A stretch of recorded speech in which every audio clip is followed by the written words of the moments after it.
ડુમલાવમાં industries અને project સામે ગ્રામજનોનો હુંકાર.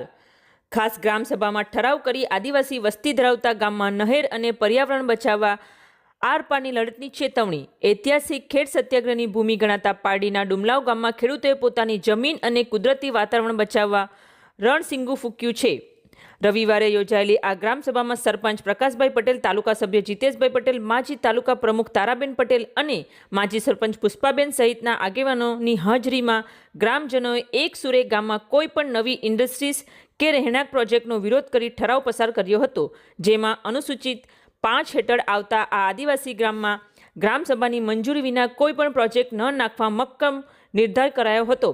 આ સાથે ખેતી સાથે જીવાદોરી સમાન નહેર અને ગટરના પુરાણ સામે ખેડૂત અગ્રણી લલ્લુભાઈ પટેલ, ભગુભાઈ પટેલ, ભરતભાઈ પટેલ અને ચંદ્રકાંતભાઈ પટેલે ઉગ્ર વિરોધ નોંધાવ્યો હતો. જ્યારે આ લડતમાં રોહણાના સરપંચ રવિન્દ્રભાઈ પટેલ, ખેરલાવના સરપંચ મયંકભાઈ પટેલ અને ટુકવાડાના ખેડૂત કાનજીભાઈ દેસાઈ પણ જોડાયા હતા. સામાજિક કાર્યકર બળવંતભાઈ અને જગદીશભાઈ પટેલે પણ ગ્રામજનોનો પક્ષ મજબૂત કર્યો હતો. સરપંચે ચેતવણી આપી છે કે જો નહેરનું પુરાણ કે નવા પ્રોજેક્ટ્સ લાદવામાં આવશે તો ઉપવાસ અને ઉગ્ર આંદોલન કરાશે. વિશાળ સંખ્યામાં ખેડૂતોની સહી સાથે આ ઠરાવ હવે ઉચ્ચ અધિકારીઓને મોકલવામાં આવશે. દેસાઈ સાહેબ, એમને હું કહીશ કે અમારા ગામને સંબોધે. ગામ સભાની અંદર સરપંચ તો તમારી જોડે જ છે, સાથે સાથે આપણા જેટલા ગામજનો ખરા ને, ગામજનોએ સરપંચને સહકાર આપવાની જરૂર છે. જ્યાં સુધી આપણે સરપંચને સહકાર ન આપીશું ત્યાં સુધી આપણે કોઈ પણ ગામમાં કામ કરી શકવાના નથી. પ્રાપ્ત થયો છે. અવધ હેલિકોન્યા અમારી ત્યાં છેલ્લા 12 થી 14 વર્ષથી કાર્યરત છે. એટલે તમારી આજે શરૂઆત થઈ છે. અમે આજથી 14 વર્ષ પહેલાં આ તકરારમાં પડી ચૂકેલા છે અને તે અનુભવના કારણે જ પ્રકાશભાઈએ મને બીજા જ દિવસે આમંત્રણ આપેલું કે તમારે ખાસ આવવાનું છે.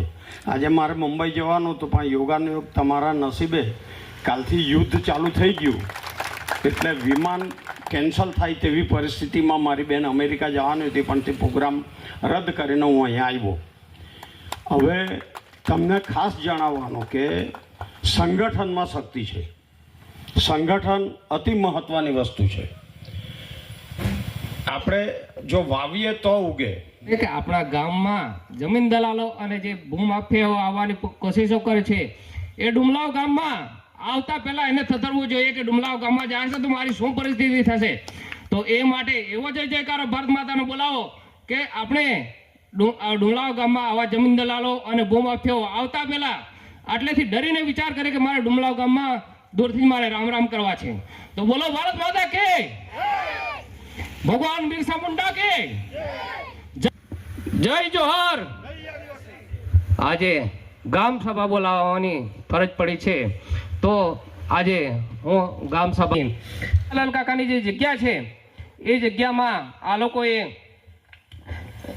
જે જમીન ખાતા નંબર 867 છે એમાં કાર્તિક નવીનચંદ્ર દેસાઈ તથા અન્ય 3 ઈસમો દ્વારા વેચાતે લેવામાં આવી છે. હવે આ જમીનનું કમ્પાઉન્ડ એ લોકો ચાલુ કરવાનું કર્યું અને આપણને કોઈ પણ જાતની જાણ ન કરી, આજુબાજુના વ્યક્તિઓને પણ જાણ ન કરી અને એ લોકો એ રીતે જાણે કે આખો ગામ એ લોકોનો એ રીતે એ લોકોએ કબજો કરવા માંડ્યો. તો મારી પાસે ફરિયાદ આવી તો મેં ના પાડી. છેડછાડ ન થવો જોઈએ. તો હું મિતભાઈને કહીશ કે આજે આપણે એક સુર આપણા ગામનો સરાવ છે. આપણા ગામની જે 867 નંબરમાં જે નેરો પસાર થયેલી છે 10L, એમાં એક પણ ઈંટનો છેડછાડ થવો જોઈએ નહીં. તો એ બાબતે આપણે આજે ઠરાવ કરીએ છીએ. તો હું બોલીશ તો તમે અનુમોદન આપજો.